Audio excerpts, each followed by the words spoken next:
বাংলাদেশে বর্তমান পরিস্থিতির পরিপ্রেক্ষিতে বন্ধ ট্যুরিস্ট ভিসা, সীমান্তে কমছে পর্যটকদের সংখ্যা, আমদানি রপ্তানি বন্ধের মুখে। উত্তর 24 পরগনার বসিরহাট মহকুমার ভারত বাংলাদেশ ঘোজাডাঙ্গা সীমান্তে বন্ধের মুখে আমদানি রপ্তানি। 2 থেকে 3 মাস আগে যাদের ভিসা করা সেই সব পর্যটকরা যাতায়াত করছেন, যা খুব কম। বাংলাদেশে বর্তমান পরিস্থিতিতে সীমান্ত বাণিজ্যের প্রভাব। আগে প্রতিদিন 400 পণ্যবাহী ট্রাক যেত, বর্তমান সংখ্যা 100 কম। প্রভাব পড়েছে অর্থনীতিতে। আগে বাংলাদেশের 100 টাকা প্রতি বাটা ছিল 72 থেকে 75 টাকা, বর্তমানে নেমেছে 69 টাকা। গজরাগাছ সীমান্তের আমদানি রপ্তানি সংস্থার সম্পাদক সঞ্জীব মণ্ডল বলেন, আমরা যেসব পণ্যবাহী জিনিসপত্র রপ্তানি করছি সেগুলো পেমেন্ট অনেক দেরিতে আসছে। ডলার দিনের পর দিন বেড়ে যাচ্ছে, যার কারণে আগের থেকে সীমান্তেও বাণিজ্যে অনেকটাই প্রভাব পড়েছে।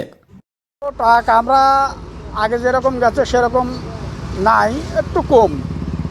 কিন্তু সরকার, দলীয় সরকার আসলে আবার বেড়ে যেতে পারে। কোন সরকার আসবে সেটা তো বলতে পারতেছি না। বিএনপিও আসতে পারে, জামাতও আসতে পারে, বা আওয়ামী লীগও আসতে পারে, অথবা জাতীয় পার্টিও আসতে পারে।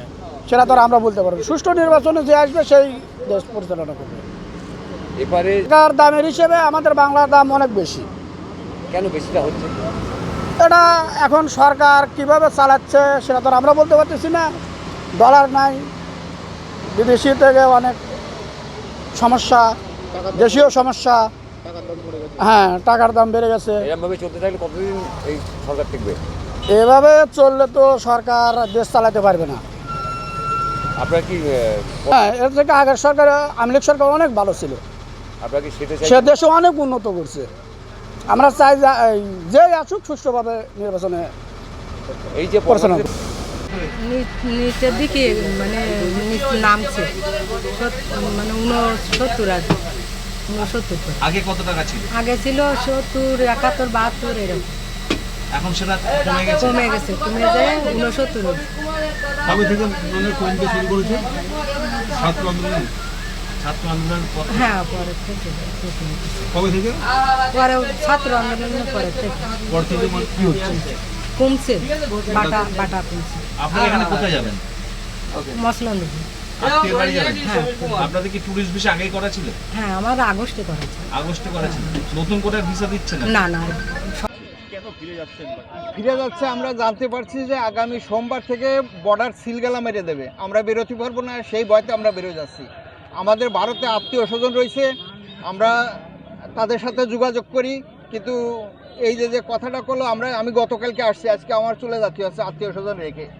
এটা খুব খারাপ হচ্ছে। এই বাংলাদেশের সঙ্গে আপনারা কি চেয়েছিলেন যে ভারতের মানে একটু সম্পর্ক, যে কোথায় যেন একটা না, ভারতের সাথে বাংলাদেশের একটা বন্ধু সম্পর্ক, আমাদের বন্ধু ভারত। কিন্তু এই যে বর্তমান যে ইউনিট সরকার, এনজিও সরকার, এ এসে মনে করতেছে ভারত মনে হয় আমাদের সর্বনাশ করতেছে। হ্যাঁ, এরা বলে এক করে এক, বলে ইলিশ মাছ দেবো না, সেই ইলিশ মাছ আবার টনকে টন দিচ্ছে, বলে অমুক জিনিস দেবো না, আবার টনকে টন সেই জিনিস দিচ্ছে।